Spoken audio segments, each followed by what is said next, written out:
આજે તો સવારમાં અમે રિક્ષામાં બેસીને બસ સ્ટેન્ડે જવા નીકળી ગયા, કેમ કે અમારે જવાનું હતું મોરબા. તો આપણે ચલાલાને ટાટા બાય બાય કહેવાનું હતું. તો આ ગઠ્ઠુને મળી ગયો એક કૂકુ. મને કે મમ્મા આપણે આને બેગમાં નાખી દેવું, આને લઈ લે. અમારી બસ પણ આવી ગઈ હતી ને ટ્રાફિક એટલું બધું હતું નહીં, બસ ખાલી હતી. તો બેસી ગયા આપણે બસમાં ને ચલાલાને બાય બાય કરી દીધું ને આ થોડી વાર થયું તો આવી ગયું હતું સાવરકુંડલા આવ્યું તો ગટ્ટુને લાડવા યાદ આવી ગયા કે મને અહીંથી લાડવા લઈ દે ને. જો બસમાં આ ભાઈ કેવું બોલે છે, ગટ્ટુના રિએક્શન જો તમે.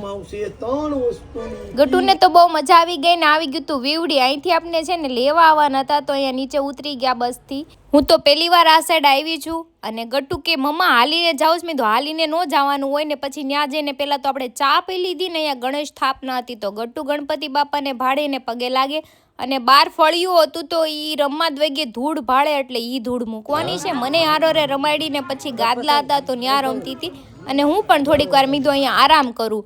અને વયા ગયા મારા પપ્પાના માસીના ઘરે ચા પીવા માટે અને ત્યાં ગટ્ટુ જો આરામ કરતું હતું મસ્ત મજાનું. અને પાછા ત્યાંથી ચાલીને ગયા, નદીમાંથી જવાનું હતું કેમ કે અહીંયા બધું ગાડી હોય ને તો હાલીને જવું પડે ને. ત્યાં ડેમ પણ હતો મસ્ત મજાનો અને પહોંચી ગયા પાછા અમે લગ્નમાં. અને પીઠી હતી તો બધું રેડી હતું, પીઠીનું કામકાજ ચાલુ થઈ ગયું હતું.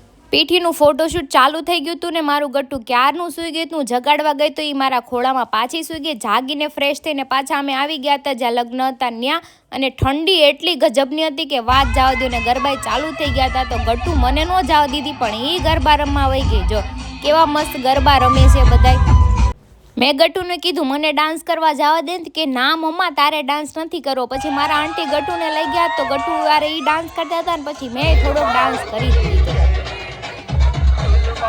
કેમ કે ગામડે આવ્યા હોય ને ડાન્સ ન કરી એવું કઈ બને.